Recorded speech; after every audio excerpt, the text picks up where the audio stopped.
So I just finished my regular class that I teach every Monday at the Dan Meditation. I teach a manifestation class. And as soon as I get out of the building, there is a bird that just flew towards the window, and it fell on the floor and it started bleeding. And as a healer myself, and as a person,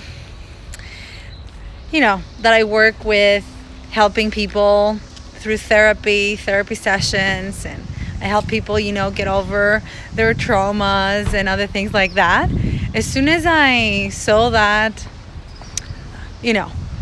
bird that was in a need, I immediately, I just felt compelled to do it. I don't know. It never happened to me before, actually, and it was interesting for me to see. But so I immediately went on the bleeding bird, and I started doing Reiki on him. And I usually only do Reiki. I don't do it in like a session, but I use it as like an intention of pure light and love to heal whatever is going on. Sometimes I turn it on my sessions just because it's just a good intention of God and love and light. So I start doing Reiki on the little guy. He's bleeding. I thought that he had broken his neck, and it was really hard. And in that moment I realized that in order for us to help heal anything in the world, in ourselves, in our families, in our relationships, in our work, in our career, whatever, if we want to make a change and help change and heal things, we need to have first healed the wounded healer within ourselves. So in that moment, I knew that in order for me to help that bird, I'm back. So in that moment, I knew that I had to get out of my opinion about it. I had to get out of my trauma. I had to get out of the sadness. I had to just literally detach myself from the tragic situation. There were other girls there like crying. Some people were just like disgusted. So it broke different emotions to different people. But what my metaphor here, the symbolism behind it, is that if you want to help yourselves, if you want to help your lives, if you want to help others, if you're an activist, because I have a lot of students that are activists and they want to change the world.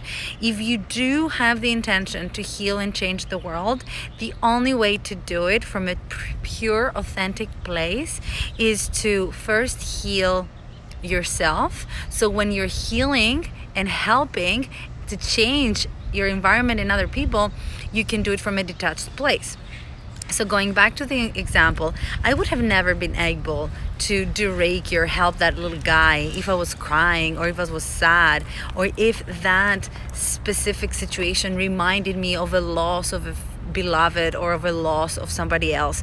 So, each situation in our lives goes and is linked to any traumas we've ever had. So let's say if you fight with your friend, when you react to that fight is because you're subconsciously linking that fight with the first fight that you had with your mom or something along those lines.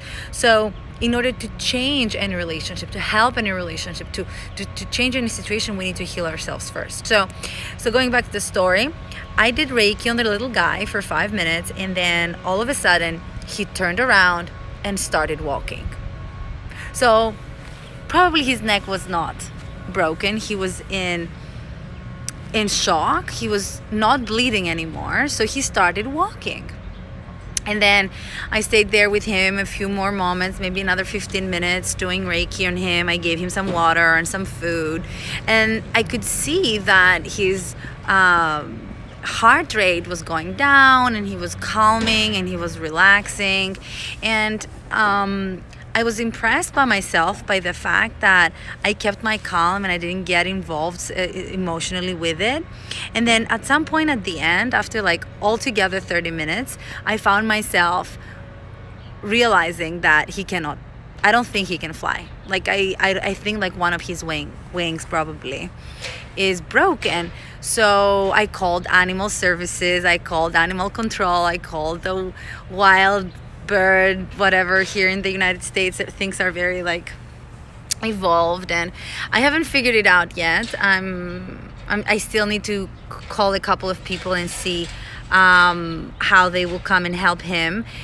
But the story, I'm still waiting for them to call me, but the story here is that that's a message for myself and a message to all of you that are healers and are teachers and are coaches and are people that help others. If you are like celebrities or artists, or it doesn't have to be only a teacher position, I want you to know that I got in touch with that archetype called the wounded healer.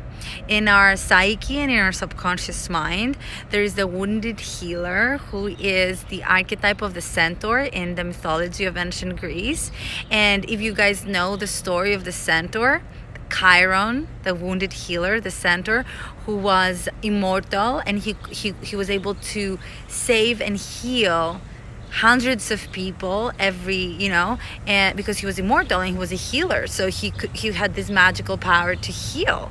So one day he was so upset but by what was happening to Prometheus, right? Prometheus, if you remember from the ancient Greek story, the mythology, he was the god, the immortal god or semi-god, who stole the fire from the gods and gave it to the humans. So the gods punished him to be chained on a rock for the rest of his life, and wild birds eat his liver every day, and then his liver came back and then it was eaten again. So he was in a perennial torture. And so Chiron, the centaur, the wounded healer, decided that he went to Zeus and he said, Zeus, I want to give up my immortality, I want to become mortal, but I want you in exchange to send Hercules to save Prometheus from this perennial torture. So the moral of the story is that if you really want to help others, if you really want to help yourself, but basically what he did is he gave up the chance of healing thousands and hundreds and millions of people through his immortality by saving one person. And so I found myself thinking about that in that moment, and I was like, I have so much to do. I have my students waiting for me. Like, I helped that dude as much as I could, and I will do it as long as I can today. But at the same time, I need to get over the fact that some people or some situations cannot be saved. Some situations are as they are, and we need to be okay with it. We need to, and especially in the spiritual world and in the manifestation world, where we always want to, make things better and better and brighter and greater, although we can have it all, and it's definite, and I know it, and I trust me when I say it. But at the same time, there is this balance between healing ourselves, healing that archetype within us and ourselves that wants everything to be perfect, that wants everything to be saved, that wants everything to be solved, that you want a paradise on earth, and realize that real healing and real paradise on earth is when we heal ourselves, and we are okay. When we know that we've done whatever we can be okay to move on. Because life is life, and life comes with death. And death is part of life, and tragedy is part of life, and good things and bad things are part of life.